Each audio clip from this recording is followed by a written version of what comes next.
This week, a federal judge ruled that the NSA's program that vacuums up data about all American phone calls is likely unconstitutional.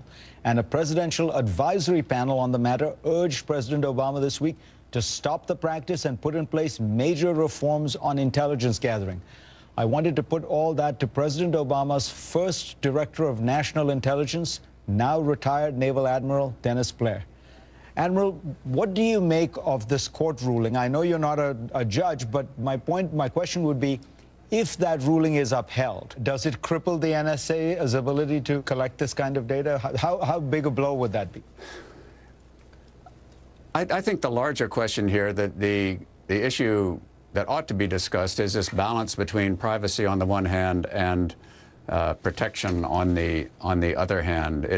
It really is a trade-off. When you're in the insides of the intelligence business, you're really driven by trying to find out who are the bad people out there who are making plans and intending to kill a lot of Americans, a lot of innocent Americans, and you're really driven to do everything you can within constitutional limits to try to identify them and stop them. And we've done an extremely good job so far, I would say, over the last 11 years, 12 years since 9/11. The question is, but the panel is saying that you've drawn. Yeah, but the panel is saying that you've drawn the wrong balance, or that the balance between security and liberty has been badly drawn, that there is not enough protection of individual liberties, not enough checks and balances in place.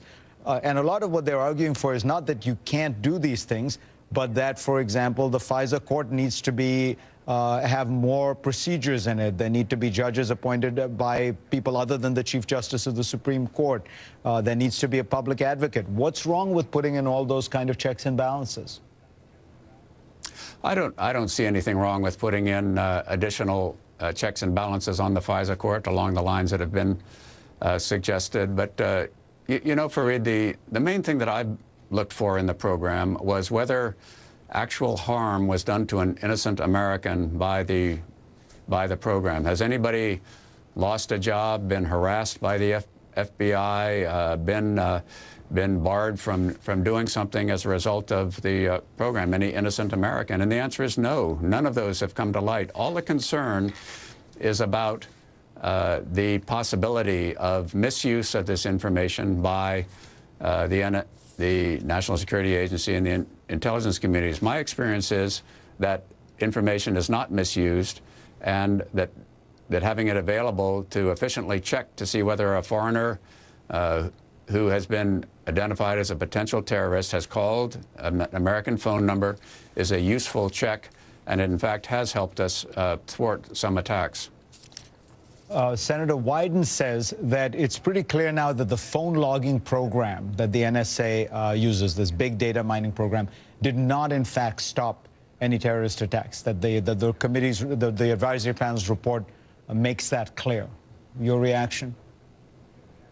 I think that's incorrect. I would cite the Najibullah Zazi plans to set off a number of bombs in the New York City subways in 2009 on the pattern of the 2005 London attacks. And I know that the information gathered by NSA under this program was a key factor in tipping us off as to what Zazi was up to, and he was subsequently stopped before he could do it. So I just think that's incorrect. Intelligence is a lot of different indicators put together, when done well, to find what's going on, and this program has contributed to that, and I believe it's constitutional, so I believe it should continue. Do you understand the kind of anger, though, that this has generated around the world and in the United States? Because there's this sense that the NSA, and it is really about the NSA, has this technological capacity to look into almost anything, anyone's phone calls, anyone's emails, and the response of the intelligence community seems to be, well, trust us. We're not going to do anything really silly with this.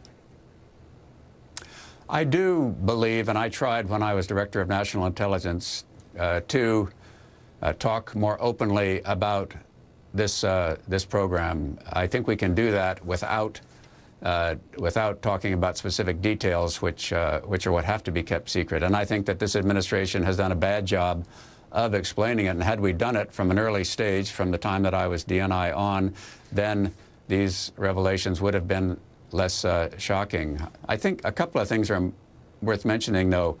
The scale of these programs is large because the scale of communications is large, and there are billions of phone calls, emails, tweets, and other forms of communication being made all over the world. So in order to try to find ones that are being made by those hostile to the United States, it will require big programs, large computers, lots of data. So that simply is a question of scale, not a question of principles. Admiral Dennis Burt, pleasure to have you on. Nice to talk with you, Fareed. Up next, why a group of American professors have decided to boycott Israel's academic institutions. I have a response from one of Israel's top thinkers.